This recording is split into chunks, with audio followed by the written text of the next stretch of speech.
The derivative of a real function f at point C in its domain is defined as the limit of f of c plus h minus f of c whole divided by h as h approaches 0, provided the limit exists.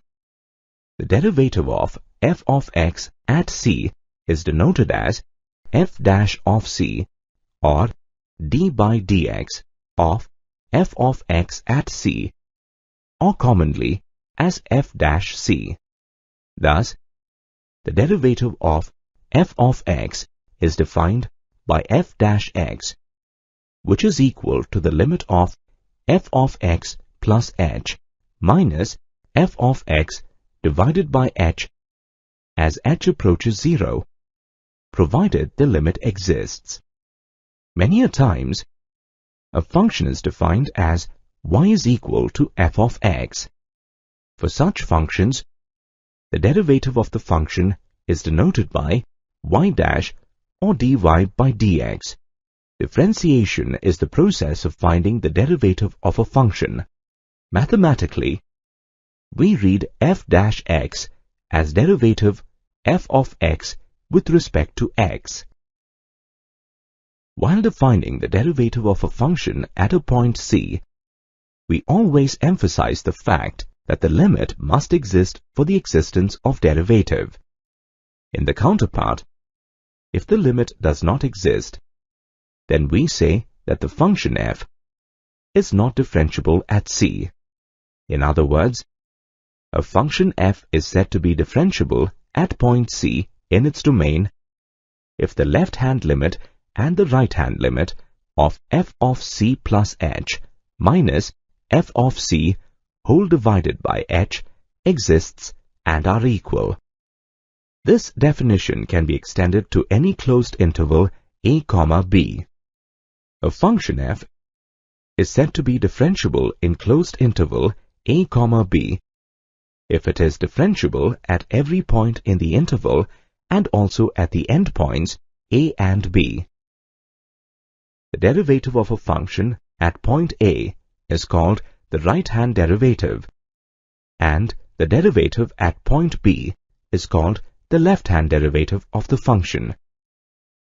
A function is said to be differentiable in open interval a comma b if it is differentiable at every point of the interval.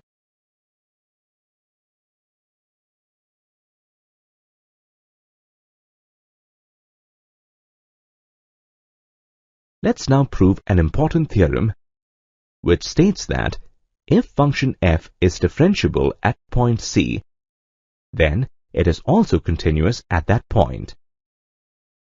Let's begin with the proof. It is given that function f is differentiable at point C.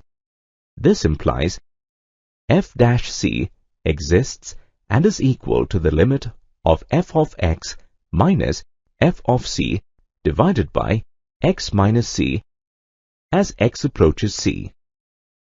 For x is not equal to c, the numerator f of x minus f of c can be written as shown. Now, let's take the limit on both the sides when x approaches c. By using the algebra of limits, we can write the limit of the product of two functions on the right-hand side as the product of their limits.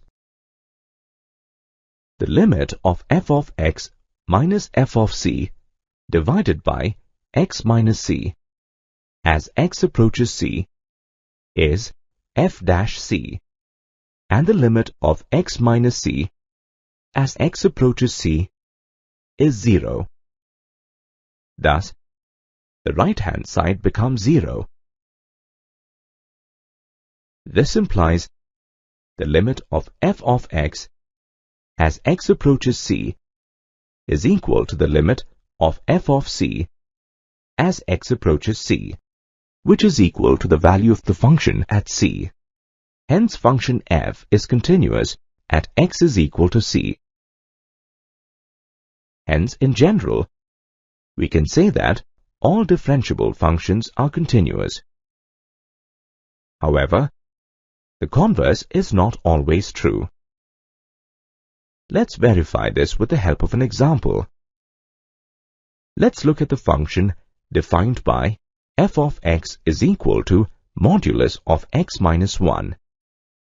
Observe that this function is continuous at x is equal to 1. The given function can be written as shown. Now, to check the differentiability, we have to first evaluate the left-hand derivative and the right-hand derivative at c is equal to 1 as h approaches 0.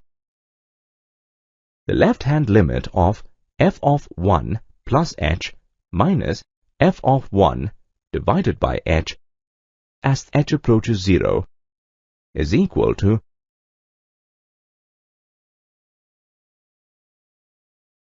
minus 1, and the right-hand limit of f of 1 plus h minus f of 1 divided by h as h approaches 0 is equal to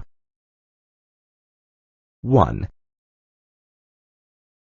Clearly, the two limits are not equal. Hence, modulus of x minus 1 is not differentiable at 1. Hence, we can say that all continuous functions need not be differentiable.